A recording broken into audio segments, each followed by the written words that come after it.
Você já se pegou tão preocupado com algo que parece que a sua mente não consegue mais se desligar?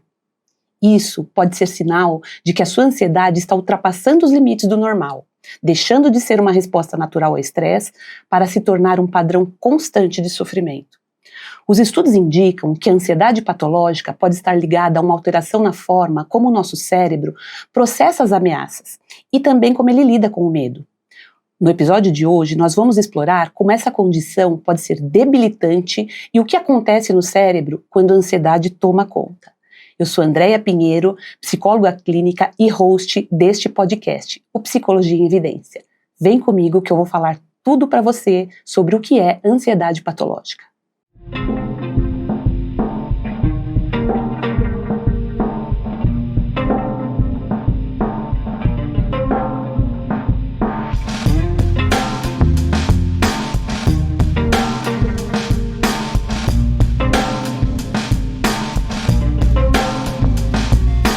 No episódio de hoje, nós vamos tratar sobre a ansiedade.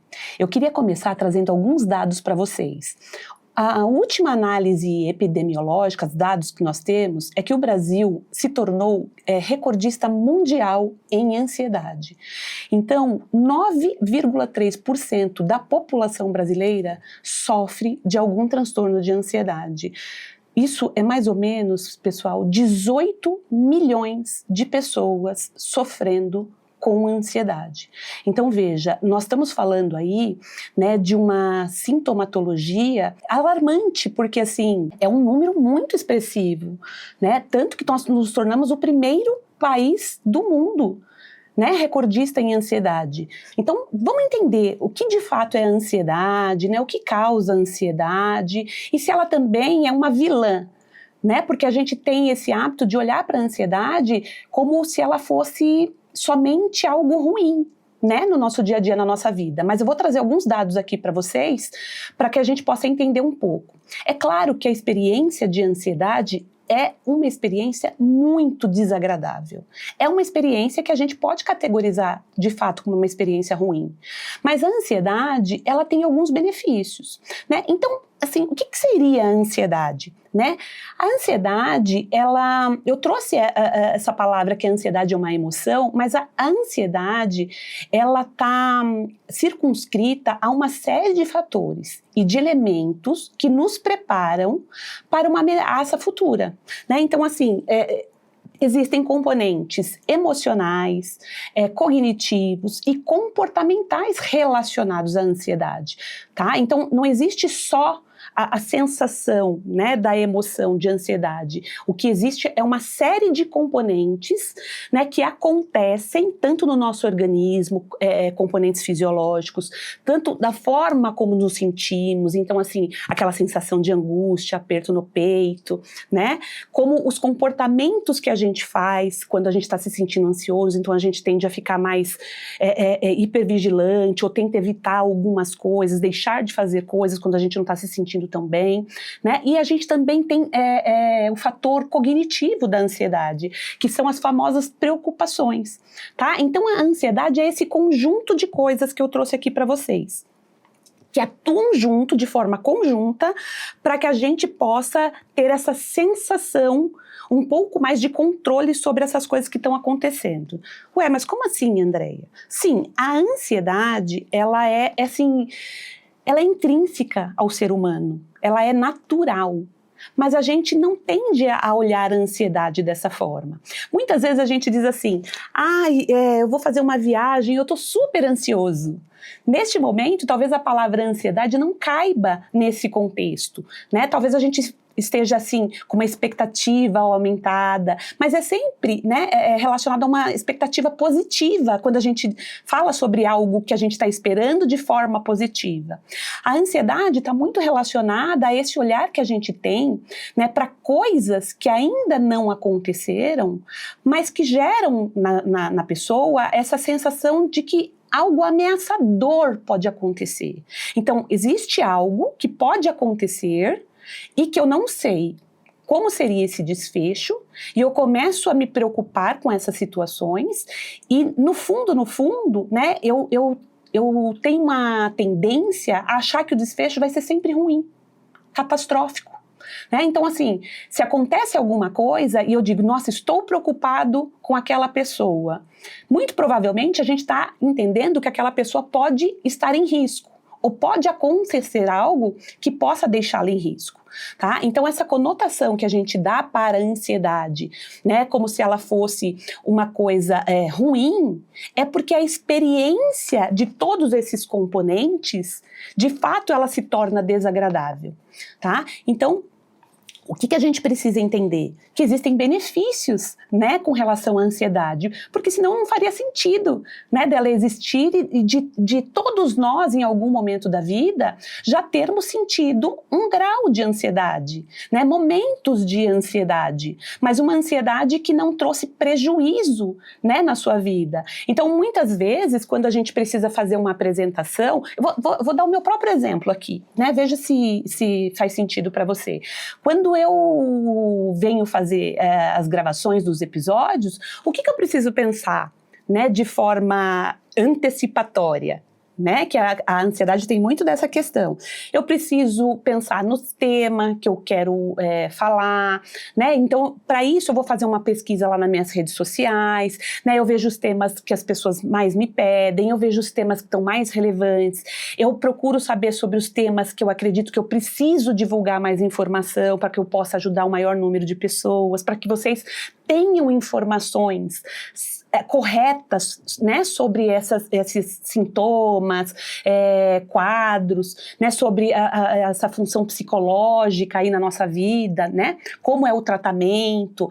Então, assim, eu preciso fazer uma pesquisa, eu preciso me preparar para falar sobre isso, então eu vou lá buscar em alguns artigos, né, as melhores evidências disponíveis no momento, volto lá na teoria, né, que explica esses quadros, né, e trago a minha expertise clínica da minha prática, né? Então, é uma série de fatores que eu tenho que me preparar, agrupar para que eu chegue aqui e possa desenvolver da melhor maneira possível tudo aquilo, né, que eu planejei.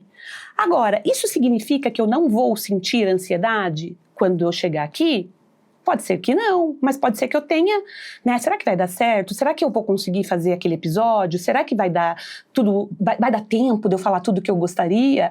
Né? Geralmente eu falo bastante, então assim, sempre eu quero deixar tudo muito completo, né? Então muitas vezes eu me preocupo, né, se aquele tempo vai ser suficiente, se eu vou conseguir passar essa mensagem. Então veja, a ansiedade, ela pode ter esse caráter preparatório para alguma coisa, mas é um caráter preparatório que eu estou fazendo as coisas que são necessárias. Eu me preocupei com o que eu ia falar no programa, mas aí eu fui estudar, eu fui buscar um artigo, né, diferente da ansiedade patológica, que muitas vezes tira essa capacidade da pessoa se comportar, de agir. Ela passa a maior parte do tempo, né, nesse comportamento cognitivo, né? Então, o comportamento aí, a preocupação se torna o comportamento da pessoa. Ela começa a se preocupar, pensar nos possíveis desfechos, né? É como se ela estivesse se preparando. E se acontecer isso? Não, aí eu posso fazer isso. E se acontecer isso? Eu posso fazer isso. Mas assim, a pessoa fica naquela constância daquele pensamento. Esse pensamento fica ali, né? Muitas vezes intrusivo na cabeça da pessoa, né? É repetitivo. E a pessoa não consegue agir. Ou, muitas vezes, quando ela consegue agir, ela age não em função de resolver o problema. Tá, então eu precisava me preparar para fazer tal coisa e eu não consegui porque eu passei a maior parte do tempo me preocupando, talvez seja melhor que eu não grave. Acho que eu não vou gravar essa semana porque não tá tudo perfeito, não tá do jeito que eu gostaria, não consegui fazer as coisas, né? E eu vou começando a ter essas tomadas de decisão, né? Mas não porque assim, olha, eu calculei o tempo errado, a quantidade de coisas que eu quero passar não vai mesmo ser possível, né? Assim, houve um imprevisto, né? Aconteceu alguma coisa que me impediu de vir gravar, ou aqui no estúdio, né? Ou com as pessoas que me auxiliam aqui, meus braços direito e esquerdo. Então, assim, eu começo a ter tomadas de decisão em função da minha ansiedade, né? E a tomada de decisão passa a não ser mais uma tomada de decisão livre, porque eu fico calculando ali o que eu posso fazer para para não sentir ansiedade, na verdade. Que, na verdade, né, essa luta contra a ansiedade faz com que ela aumente, fique potencializada. Mas se eu não consigo eliminar a ansiedade total, eu fico pensando em formas de sentir menos, ou de sentir de um jeito que as pessoas não percebam, ou de que eu faça estratégias ali para que eu possa me sentir um pouco mais confortável para conseguir fazer aquele trabalho ou resolver aquele problema. Então vejam, quando a ansiedade está nesse patamar, a gente já fala aí que ela passa a ser uma ansiedade um pouco mais disfuncional, tá? Agora, o que seria essa ansiedade, né, que a gente se queixa, né? Porque quando a gente fala, existem 18 milhões de brasileiros sofrendo com ansiedade, a gente não está falando dos brasileiros que estão sentindo uma ansiedade momentânea ali, num período curto, que a intensidade não é tão grande, nem a frequência, e nem traz prejuízos. Nós estamos falando de pessoas que estão sofrendo, que a sua vida está sendo prejudicada por conta de todos esses sintomas, os sintomas fisiológicos, né? E o que são os sintomas fisiológicos da ansiedade? Né? A pessoa pode ter uma descarga ali, né, adrenérgica, e ficar com taquicardia, ficar muito tenso, ter sudorese excessiva, ela pode ter sintomas fisiológicos, né? Dor na barriga, dor de cabeça. Existem vários sintomas relacionados, né, à ansiedade, essa descarga abrupta de adrenalina, né, no nosso organismo, que acaba desencadeando a nossa fisiologia, mas que a gente, naquele momento, a gente interpreta aqueles sintomas como ameaçadores, né? Porque, veja, nós fomos treinados para ter previsibilidade e controle, né? E a ansiedade, ela tem uma função de nos preparar para agir, né? Existe um componente da ansiedade, né, que é ativado no nosso cérebro quando a gente percebe que existe alguma ameaça, né? E se a gente estiver falando de medo, uma ameaça iminente, né? Uma ameaça iminente. Então, assim, eu tô dentro de uma sorveteria e de repente entra um assaltante. Eu estava ali, relaxada, tranquila, escolhendo o sabor do sorvete que eu gostaria de tomar, mas naquele momento aconteceu uma situação abrupta, né, que me gerou essa sensação de medo. Meu cérebro entendeu que aquilo era muito perigoso, existia ali a possibilidade, né, de que acontecesse algo grave comigo ou com outras pessoas, que a gente pudesse morrer ali, né, eu tenho um potencial de um desfecho muito negativo, né, então o meu corpo se prepara para aquele contexto, né, o meu cérebro entende, percebe aquela ameaça, né, muitas vezes, na maioria das vezes pelos nossos órgãos dos sentidos, então pela visão, pela audição, ou pelas sensações fisiológicas, né, pelo tato, pela fala, então assim, ele percebe isso e dispara informações ali no nosso cérebro, né, para uma região, para algumas regiões, mas mais especificamente para a amígdala cerebral, que tem essa função ali, né, de nos preparar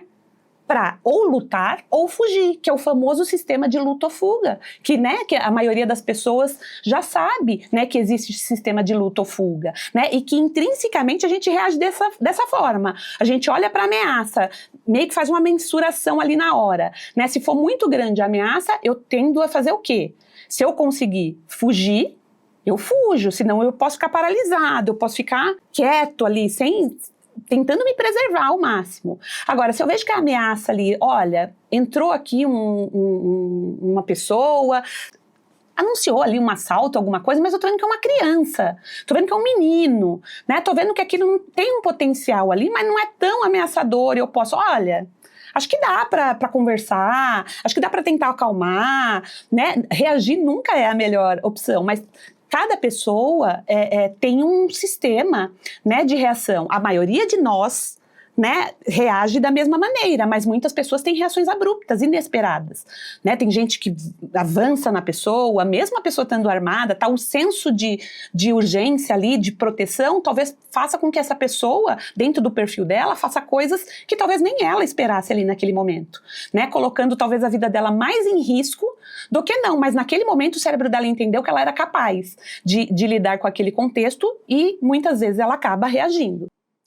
Então veja, né, ali existe um medo, uma ameaça iminente de morte. Então meu cérebro entende, né, que aquela situação é ameaçadora, dispara tudo isso, mas depois, quando eu saio dessa situação, passo um tempo, né, que eu já estou mais tranquilo, muito provavelmente, né, se não foi algo muito traumático ali para mim, aquilo vai passar. Eu entendo que eu tive todas aquelas reações, aquelas preocupações, aquele sistema, né, que ativou no meu organismo, meu coração disparou, minha boca ficou seca, eu fiquei com medo da morte, achei que aquilo ali ia acontecer, né, os pensamentos vieram, aquilo era muito ameaçador, mas eu entendi que estava muito relacionado àquele contexto. Eu fiquei assim por conta daquela situação. E o nosso cérebro, ele adora previsibilidade, ele precisa entender por que as coisas acontecem. Então isso também traz uma sensação de, ok, estava tudo bem, eu não me percebo estranho, né? Porque assim, eu acredito que muitas vezes as pessoas dizem, olha, na hora de um assalto, na hora de um acidente, sei lá, eu me estranhei porque eu tive muito medo, eu achei que coisas ruins iam acontecer, pensei que eu... Não, a gente fala, não, faz sentido, né? Todos nós conseguimos, né, ter essa percepção que aquela ameaça foi real. Agora, o que acontece na ansiedade? A pessoa não consegue identificar a ameaça, o inimigo. E aí o que acontece? Porque muitas vezes a ansiedade, ela pode aparecer de uma forma mais específica, né? Então assim, eu tenho ansiedade quando eu vou falar em público. Por exemplo, eu tenho uma ansiedade, ao gravar os episódios eu fico muito ansiosa, porque eu acho que as pessoas vão estar me julgando, eu acho que eu não vou fazer o meu trabalho de forma correta, eu acho que eu vou esquecer tudo, eu me preocupo se as pessoas vão gostar ou não, como é que você... Aí o que eu penso? Acho que eu não sou boa para isso, né? Acho que não vai dar certo, as pessoas não vão gostar, não vão assistir, não vão olhar, né? Então acho que é melhor eu não fazer. Então eu começo a identificar que tem situações mais específicas aonde essa ansiedade aparece mais.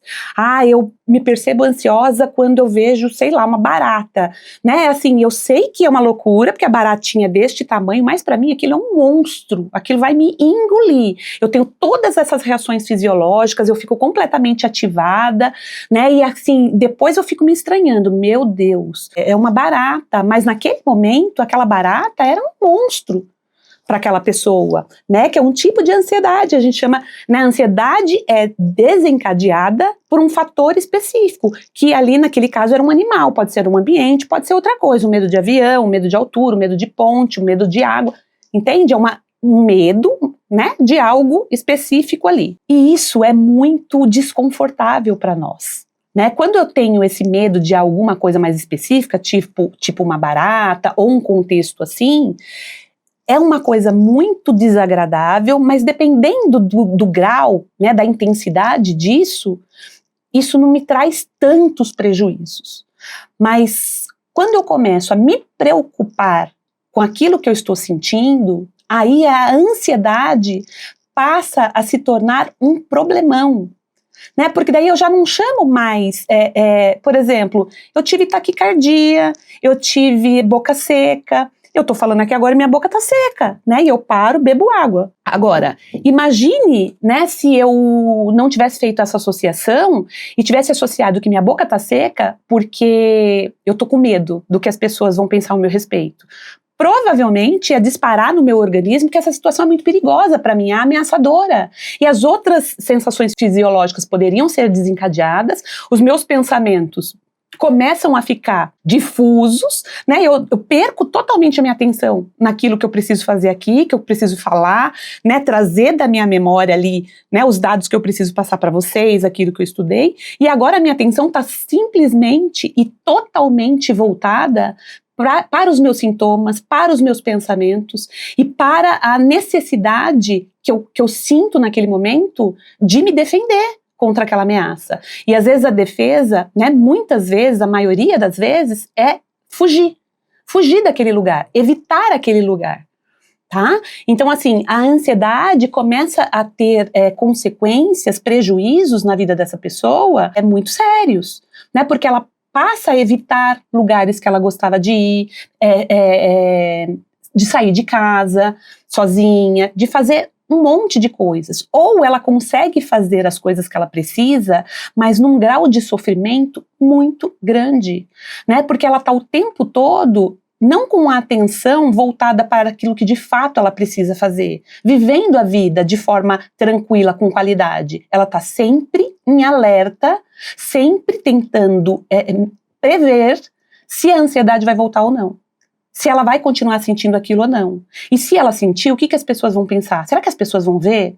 A pessoa tem medo de passar vergonha. Né? E se eu passar vergonha? E o que as pessoas vão pensar? E se eu tiver um desmaio?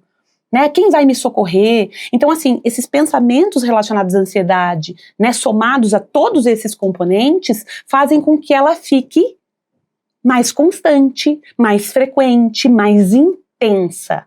Então, a gente passa a viver de forma ansiosa. Não é que eu sou uma pessoa ansiosa, eu passo a viver com esse componente, com esse sintoma de ansiedade. Agora, o que a gente precisa desmistificar um pouco, pessoal? Aqui eu já trouxe alguns dados do que é uma ansiedade patológica, né? A ansiedade patológica, ela está presente em diversos transtornos mentais, né? A ansiedade, geralmente, as pessoas demoram a buscar ajuda. Tá? Existe dentro das categorias dos transtornos ansiosos um transtorno na qual a pessoa busca ajuda mais rapidamente, tá? E eu vou falar dele em algum momento aqui, e depois vou fazer um episódio completo sobre ele, que é o transtorno de pânico, né? Porque aquela sensação fisiológica é tão grande, é tão disparadora, né, que a pessoa tem a percepção de que talvez ali naquele momento ela vai morrer. Então, geralmente as pessoas vão buscar, né, ajuda médica numa emergência, em coisas assim. Mas quando essa ansiedade ela vai tomando esse gradiente, assim, ela vai acontecendo, né, as pessoas vão acreditando que, pode ser isso, pode ser aquilo, não consegue nomear, mas também já não tá tendo tanto prejuízo. Só que ela começa a entender, né, muitas vezes, que aquele é o jeito dela de ser. Esse é o meu jeito de ser, eu sou mais ansioso mesmo, eu sou mais preocupado mesmo, como se isso fosse um traço da sua personalidade, tá? Existem fatores de personalidade que predispõem a gente a abrir quadros de ansiedade? Sim, existem, né, mas não é único, exclusivo, não é uma causalidade, tá? Então, por que é importante a gente ter um diagnóstico? Eu sei que isso se fala muito sobre dar ou não diagnóstico, fazer ou não diagnóstico clínico, tá? E eu me posiciono baseada, né, no que os estudos nos mostram sobre fazer ou não diagnóstico, porque é necessário ter diagnósticos, né? Então, por que é necessário? Qual que é a utilidade de fazer um diagnóstico, de saber fazer um diagnóstico clínico, de buscar um profissional que possa fazer o diagnóstico, né, do quadro que você está apresentando, né? Porque a gente consegue, através do diagnóstico,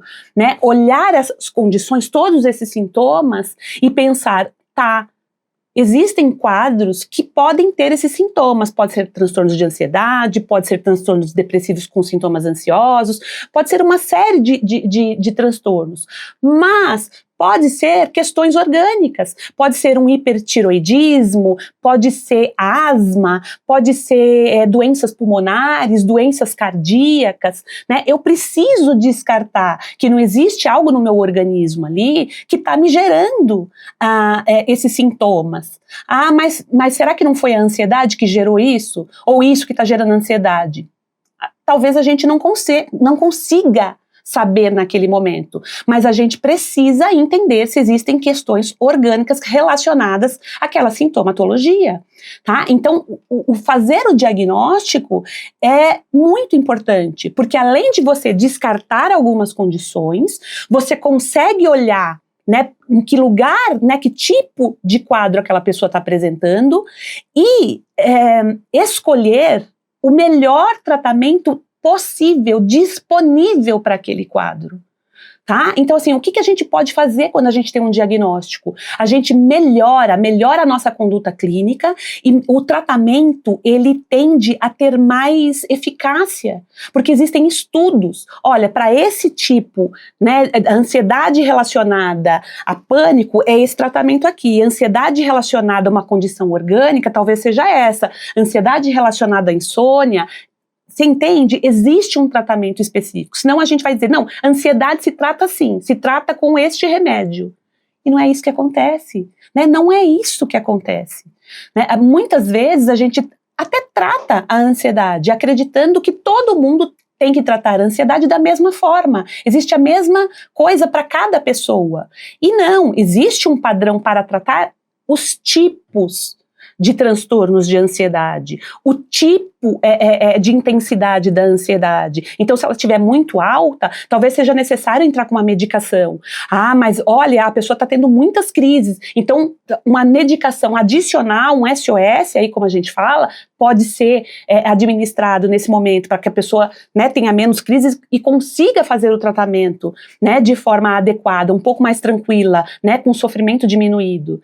Mas podem existir pessoas que têm quadros ansiosos que talvez consigam, né, tratar esses quadros ansiosos sem a necessidade de tomar medicação, né, que pode ser através de outras técnicas psicoterápicas, evidências aí robustas, né, como a terapia cognitivo-comportamental para os transtornos de ansiedade, que pode ajudar no tratamento sem a necessidade de remédio. Então, o diagnóstico, ele só tem essa utilidade. O diagnóstico não tem a função de te rotular.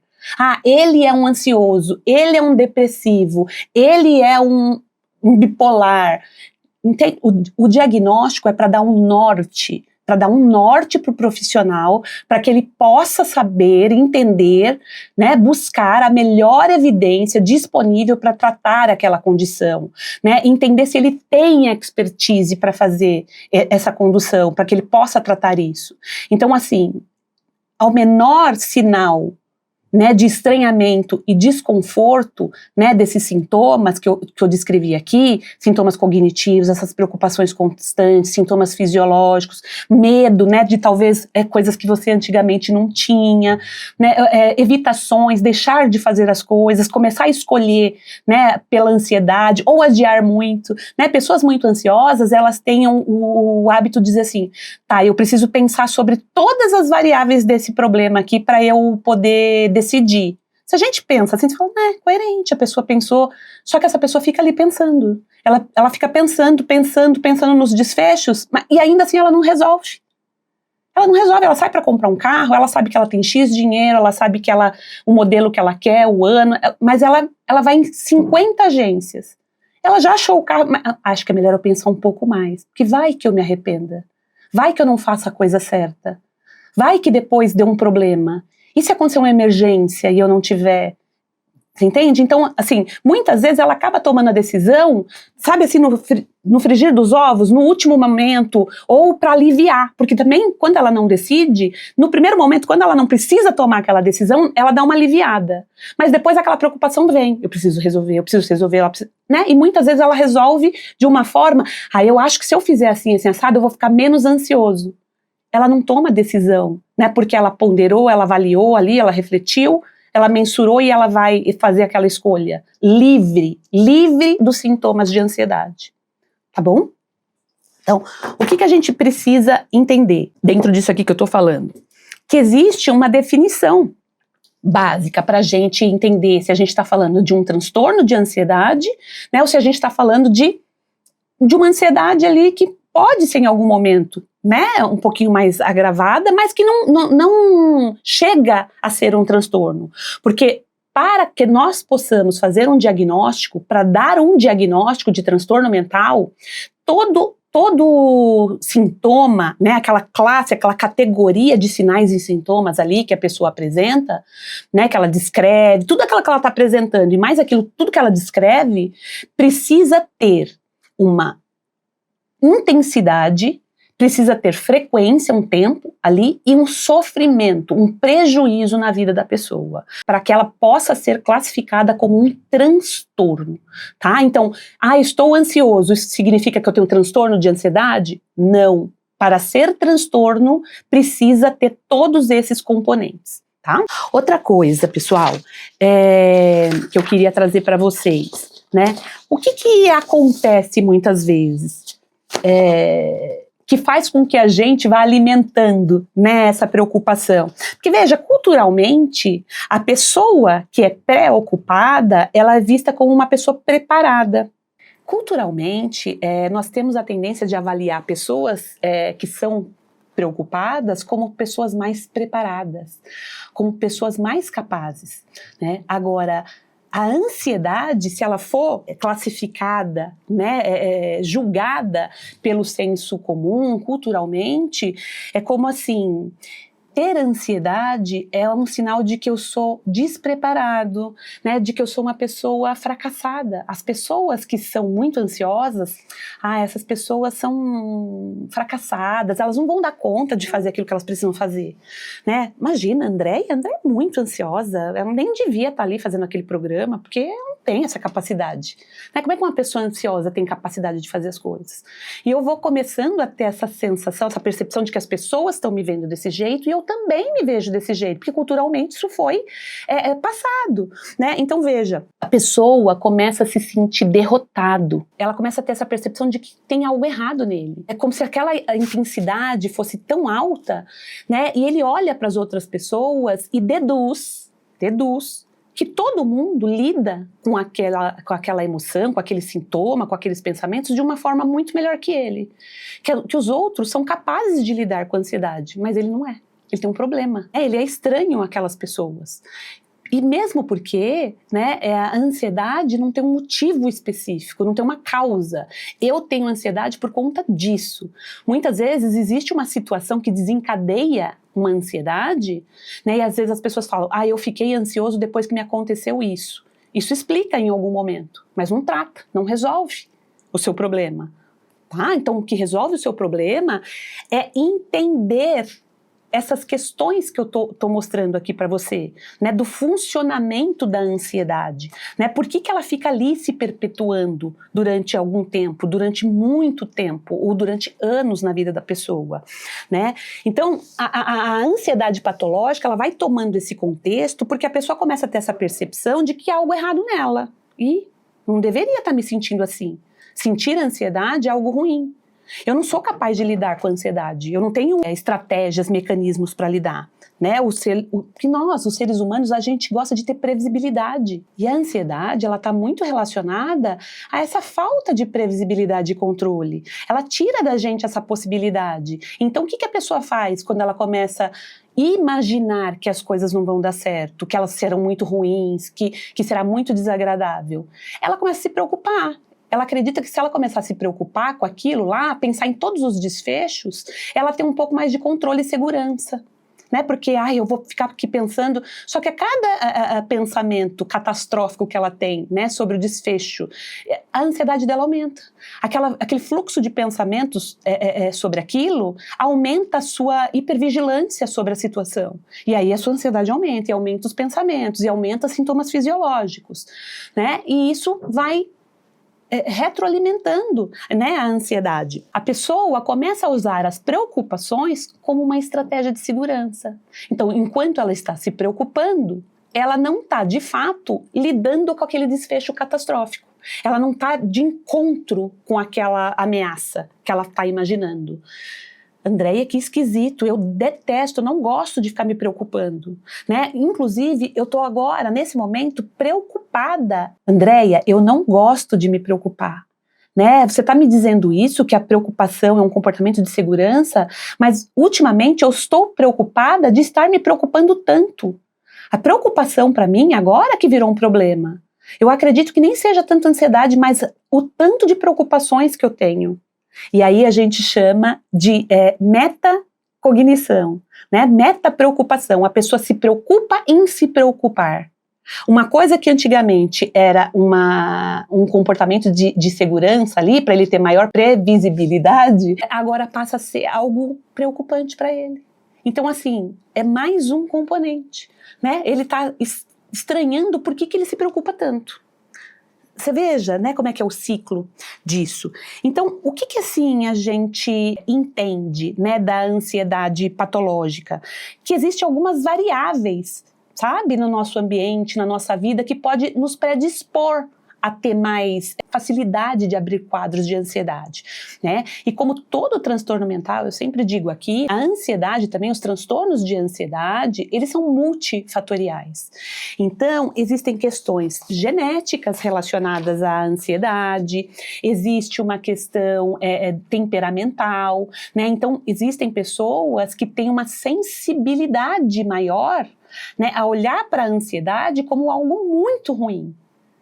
Ela tem essa sensibilidade, né, de olhar para desfechos mais negativos, ser mais pessimista, ser mais medrosa com relação às coisas. Então, existe essa sensibilidade de percepção da ansiedade como algo muito amedrontador.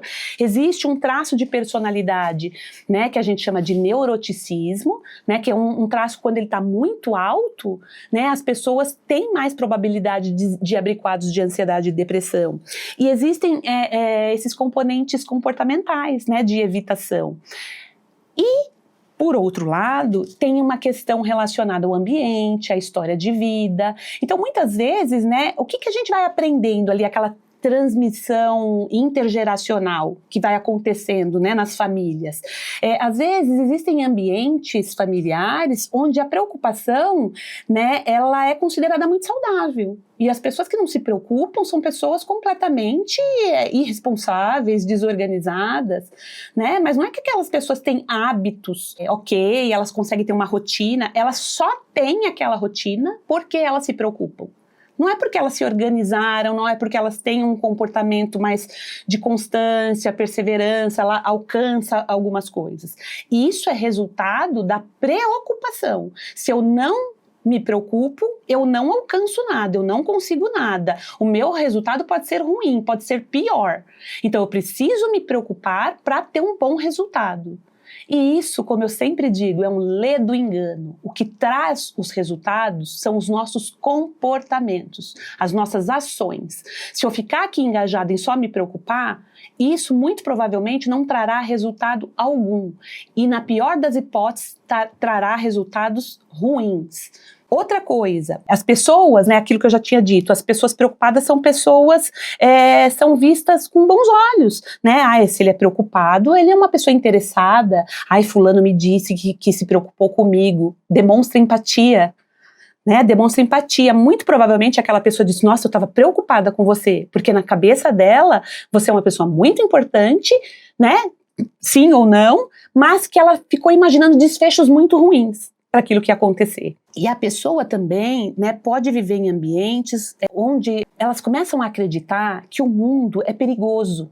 O mundo é muito perigoso. Então, nesse ambiente familiar, as pessoas estão o tempo todo, né, se preparando para possíveis ameaças, né? Então é muito perigoso. Você tem que se preparar para tudo, né? Você começa o dia, você não consegue olhar a temperatura que está no ambiente e sair, se vestir. Hoje está um dia quente, né? Tô aqui de blusa curta e colocar um vestido. Ela começa, e se eu pôr esse vestido? Mas e se esfriar à tarde? Mas e se chover? Mas e se não sei o quê? A pessoa, ela está tendo sempre que se preparar, como se assim, se chover, se fizer um pouco de frio, é como se ela não suportasse, né? Olha, eu trouxe água aqui, né? Então assim, minha água acabou no meio do episódio, falei demais, tá muito calor e não pensei em trazer. Você vai ter que parar de gravar para pegar água? Então, você teve que fazer isso porque você não se preparou. Se você tivesse pensado que você podia beber bastante água e acabar, ter se preparado, talvez você não precisasse ter feito isso. Agora, qual que é o prejuízo que isso me traz, né, nesse contexto? E na maioria das vezes a gente acaba ficando focado em preocupações muito abstratas, porque a gente para de pensar na resolução do problema para ficar se preocupando, revisando, atrasando as nossas tomadas de decisão, tá? O que eu queria falar para vocês aqui? Que dentro dos transtornos de ansiedade, né, existem diversos transtornos ansiosos, né? Mas a base, o cunho ali, a ansiedade, esses componentes da ansiedade estão relacionados a todos os transtornos ansiosos, tá? E mesmo a uma ansiedade um pouco mais intensa, mas não tão patológica, que não cause um sofrimento e um prejuízo significativo na vida da pessoa. Então, por exemplo, as pessoas, né, que sentem tudo isso aqui que eu te falei, né, de forma muito intensa, né, tá o tempo todo se preocupando, ela não consegue definir, olha, eu me preocupo quando eu preciso falar em público, eu fico preocupada, com medo, ansiosa, quando eu tô na frente quando eu vou voar de avião. Ela é disseminada, é generalizada, né, então a gente tá diante aí de um transtorno de ansiedade generalizada. Ela não consegue parar de se preocupar, ela se preocupa por se preocupar, né? É uma ansiedade que está muito em torno de tudo, ela está o tempo todo acreditando que ela precisa ter essa previsibilidade, esse controle, tá? Então, no transtorno de ansiedade generalizada, a ansiedade aparece desse jeito. Agora, a gente tem um transtorno, né, que é aquele que eu disse há pouco, que é o transtorno do pânico, que a pessoa, geralmente, nesse caso, ela busca ajuda, e rápida, porque o que acontece? A pessoa, quando ela tem o primeiro ataque de pânico, que é aquilo que as pessoas chamam síndrome do pânico, a primeira vez que ela tem um ataque de pânico, aquela sensação é inesperada, é abrupta. Não é porque ela está diante de determinado objeto ou situação. Depois o ataque de pânico pode até ser desencadeado por isso, mas em alguns momentos, no primeiro momento, aquilo acontece de forma abrupta. A pessoa tem uma sensação de que ela vai morrer, ela tem uma sensação iminente de morte, de destruição, de loucura, de falta de controle total. E isso vem com os sintomas fisiológicos muito, mas muito intensos, tá? Então, assim, é uma taquicardia violenta, é uma tontura, é um formigamento nas mãos, é aquela sensação de que ele tá perdendo o chão ali, né? Uma desrealização, sabe? Então, assim, é um medo muito intenso, é muito relacionada aos sintomas fisiológicos. Então, geralmente, quando a pessoa entende que aconteceu aquilo do nada, ela pensa, eu vou ter um AVC, eu vou infartar, eu vou ter alguma coisa que agora eu vou morrer. E ela busca ajuda, tá? E aí quando ela entende, foi por conta disso ou daquilo, aquilo pode até, né, não ter uma recorrência. Ela pode não ficar com estranhamento daquilo e aquilo simplesmente ser um evento único, ter uma crise de ansiedade única. Mas isso pode se tornar um transtorno, é aquilo que a gente chama transtorno do pânico, tá? Existe um outro transtorno que chama agorafobia, que antigamente ele era um especificador do transtorno do pânico, que é com ou sem agorafobia, tá? E o que é a agorafobia? Agora ela virou um transtorno separado, é quando a pessoa passa a evitar lugares públicos, lugares onde possa ter acontecido um ataque de pânico, ou ela tem a percepção de que ela não consegue fugir, ou ela não consegue obter ajuda. Então ela deixa de fazer as coisas que são importantes, né? Ela passa a começar a usar estratégias, ou ela sai com alguém, ou ela sai com o remedinho na bolsa, ela precisa de algumas estratégias, até que chega um momento que ela não sai mais. É muito incapacitante esse transtorno, tá? Outro é a ansiedade social, né? A pessoa sente muita ansiedade, as preocupações, o medo intenso, sintomas fisiológicos relacionados a um contexto social, onde ela vai se expor socialmente a outras pessoas, com esse medo intenso do julgamento, tá? Ou de passar vergonha, se algum comportamento que ela tenha vexatório, tá? Temos também a ansiedade de separação, que a gente vê que acontece muito na infância, né? Vocês que são pais, né, e mães aí, ou vocês mesmos, não sei se vocês já se depararam com essa situação, a gente vê muito isso em crianças, às vezes, quando vão começar a fazer parte do mundo social aí, né? Ir para a escola, sair daquele cunho exclusivo ali do ambiente familiar, né? Daquilo que é conhecido, né? Existem crianças que tem um sofrimento muito grande, muito significativo. Muitas vezes a gente vê que a criança tem aquele estranhamento no começo, a gente, né, acha natural, né? Afinal de contas, é uma novidade, toda novidade gera um pouco de ansiedade, né? À medida que a gente vai tranquilizando, tal, se a criança não tem essa vulnerabilidade para isso, né, ela consegue ter essa sensação tranquilizadora depois, talvez ela consiga ir, né? Mas se isso se torna de forma intensa, ela começa a acreditar ali, né, que aquelas pessoas, aquelas figuras de apego importantes vão sumir, desaparecer, isso pode se tornar um transtorno de ansiedade de separação. Temos a ansiedade de doença, doença, onde a pessoa acredita, né, que ela pode ter uma doença grave, fatal, que ela vai morrer, né, com aquilo ela começa a fazer checagem, buscar médico, então ela não vai no médico porque ela acredita que se no exame der aquele resultado, né, vai ser catastrófico, ela não sabe como lidar. Temos a fobia específica, que é o medo, né, de alguma coisa, de um ambiente, de um animal, né, um avião, uma barata, de água, altura, profundidade. E temos também o mutismo seletivo, a pessoa não consegue se comunicar, né, diante de eventos específicos, sociais, mas ela consegue se comunicar com as pessoas que ela se sente segura, tá? É um transtorno, não é tão recorrente, mas também é um transtorno que traz bastante prejuízo.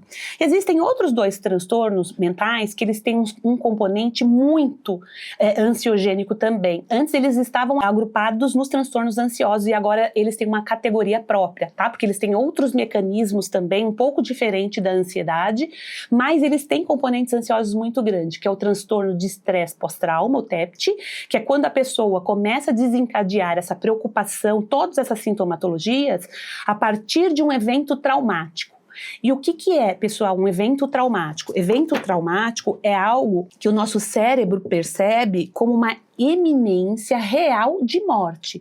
Então, como assim? Então, assim, é um assalto que você está correndo o risco mesmo de morrer, né? Um lugar muito agressivo, ou você presencia nesse ambiente um assassinato, ou um espancamento muito grave, ou um abuso sexual, né, que pode ser com você ou outra pessoa, né? Então existem situações que podem ocasionar uma iminência grave de morte, que são consideradas situações traumáticas, tá? Então a pessoa após esse evento começa a ter essas preocupações, flashbacks, tem a revivência daquele momento, tá? E tem todos esses prejuízos. E o TOC, o transtorno obsessivo compulsivo, tá? Então a pessoa começa a ter esses pensamentos intrusivos. Então é um pensamento que a pessoa entende que ela não deveria estar tendo. Primeiro que a frequência é grande, ele vem do nada, ele é intrusivo. E o conteúdo do pensamento, tá? O que é o conteúdo? Aquilo que vem no pensamento, né? Aquilo que a pessoa está pensando é muito ruim, é muito desagradável, é errado. A pessoa ela acredita que ela não deveria estar pensando naquilo. Então são pensamentos muito devastadores, angustiantes, né? Pode existir pensamentos de cunho sexual, com os seus próprios familiares, né? Com pessoas muito próximas, tudo aquilo que é moralmente punido, né? Que a gente acredita que a gente não deveria ser, geralmente são pensamentos que estão associados aos pensamentos intrusivos do TOC. Ou, por exemplo, que você está tendo sensações no seu corpo, né? Eu estou sendo tomada por sujeira, eu estou toda contaminada, né? Então, assim, a pessoa, ela não está vendo, mas ela acredita que ela pode, né? Vem pensamentos de que ela está doente, que ela está contaminada, e a ansiedade é muito grande. Porque primeiro ela começa a lutar para não ter esses pensamentos. Ela começa a se julgar porque os pensamentos são de cunhos muito agressivos, imorais, pode ser em alguns momentos. E quanto mais ela tenta lutar, mais eles vêm, né? Então, às vezes a pessoa começa a ter comportamentos que são aquilo que a gente chama de compulsões, para tentar aliviar a sensação que vem, a angústia que vem com esse tipo de pensamento. Então esses são todos os transtornos relacionados aos transtornos de ansiedade, onde a ansiedade pode aparecer, mas ela é despertada ali, ela acontece devido a especificadores ali diferentes, tá? Mas a ansiedade, ela pode acontecer na depressão, ela pode acontecer na bipolaridade, ela pode acontecer em transtornos alimentares, ela pode acontecer em todos os transtornos mentais, tá bom? Então, isso é o que eu queria trazer um pouquinho para vocês hoje, do que é a ansiedade, né? O que é essa ansiedade negativa, quando que a gente pode ter ali uma ansiedade benéfica e também que a gente precisa mudar um pouco o nosso vocabulário, né? Porque quando a gente está querendo muito que chegue um momento de coisas positivas, né? Mas a gente está com uma sensação benéfica ali, tranquila, a gente está com uma expectativa boa, né? Agora, se eu começar a ficar preocupado com a viagem, então não vai dar errado, aí nós estamos falando de ansiedade, né? Mas, caso contrário, nós estamos falando de expectativas, tá?